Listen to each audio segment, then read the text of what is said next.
ये कहानी है बहुत पुराने समय की। एक ऐसा पहाड़ी गांव जहां सूरज ढलते ही रास्ते बंद हो जाते थे, जहां 9 बजे के बाद जंगल में जाने वाला कभी लौटकर नहीं आया।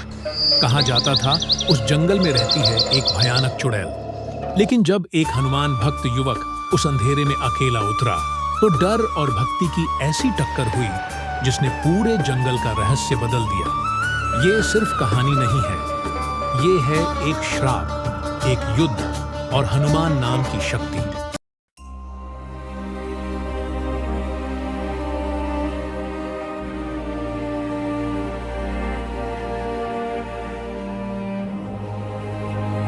पहाड़ों के बीच बसा था एक अत्यंत सुंदर गांव, देवगढ़।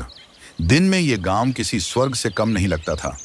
हरे भरे खेत, बादलों को चीरती पहाड़ियां और मंदिर की घंटियों की मधुर ध्वनि। लेकिन गांव के ठीक पीछे फैला था एक भयानक जंगल, इतना घना कि दिन में भी सूरज की रोशनी जमीन तक नहीं पहुंचती थी। गांव में एक किंवदंती मशहूर थी। रात के 9 बजे के बाद जो भी उस जंगल में गया वो फिर कभी लौटकर नहीं आया।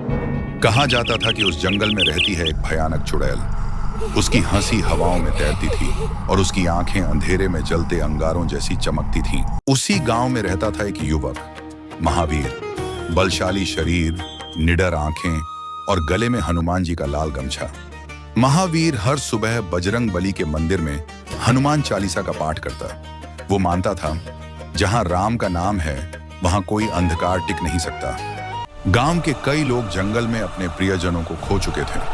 महावीर का खून खौल उठा। उसने निश्चय किया, आज रात वो जंगल में जाएगा। रात के ठीक 9 बजे जैसे ही मंदिर की आखिरी घंटी बजी, तेज हवा चली, पेड़ कराहने लगे। महावीर ने गदा उठाई, हनुमान जी का नाम लिया, जय बजरंग बली, और जंगल में प्रवेश कर गया। कुछ ही दूर गया था कि पीछे से किसी औरत की आवाज आई, महावीर, महावीर। आवाज में मिठास थी, लेकिन उसमें मौत छुपी थी। महावीर रुका नहीं।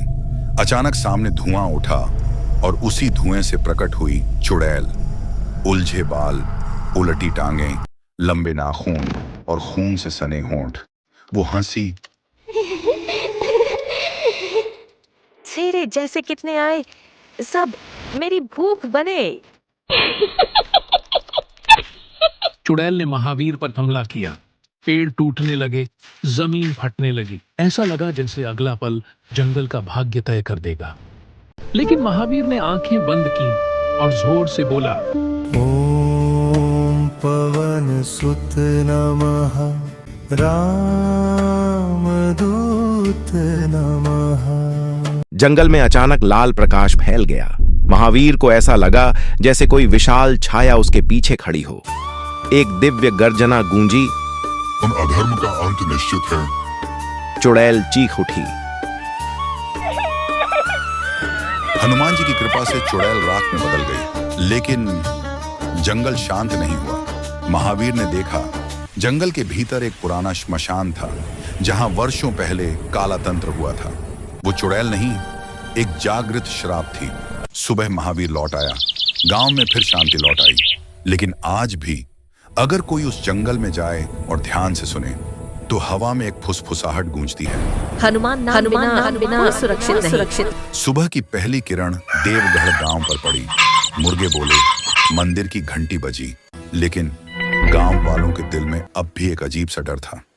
महावीर जंगल से लौटा जरूर था, पर उसकी आंखों में नींद नहीं थी। चेहरा पीला था और गले में बंधा हनुमान जी का गमछा काला पड़ गया था। मंदिर के पुजारी ने जैसे ही वो गमछा देखा, उनके हाथ कांपने लगे।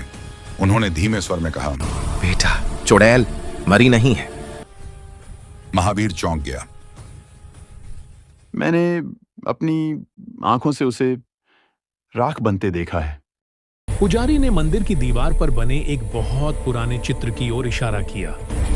उस चित्र में एक योद्धा, एक जंगल और हनुमान जी का चिन्ह बना था। जब श्राप जागे तो सिर्फ एक युद्ध नहीं होता, बल्कि आत्माओं का द्वार खुलता है। उसी रात फिर ठीक 9 बजे जंगल से एक चीख आई। गांव का एक लकड़हारा जो दिन में जंगल के पास गया था, उसकी लाश गांव के कुएं के पास मिली। आंखें खुली हुई, मुंह डर से फटा हुआ और सीने पर नाखूनों के गहरे निशान। लेकिन सबसे डरावनी बात, उसके होंठ हिल रहे थे। वो मर चुका था, फिर भी बुदबुदा रहा था। वो अकेली नहीं है। महावीर अब समझ चुका था, ये चुड़ैल नहीं थी, ये तो पहाड़ों में दबा हुआ काला इतिहास था। गांव के बुजुर्गों ने डरते डरते सच बताया। सैकड़ों साल पहले इसी जंगल में नरबली और तांत्रिक क्रियाएं होती थीं।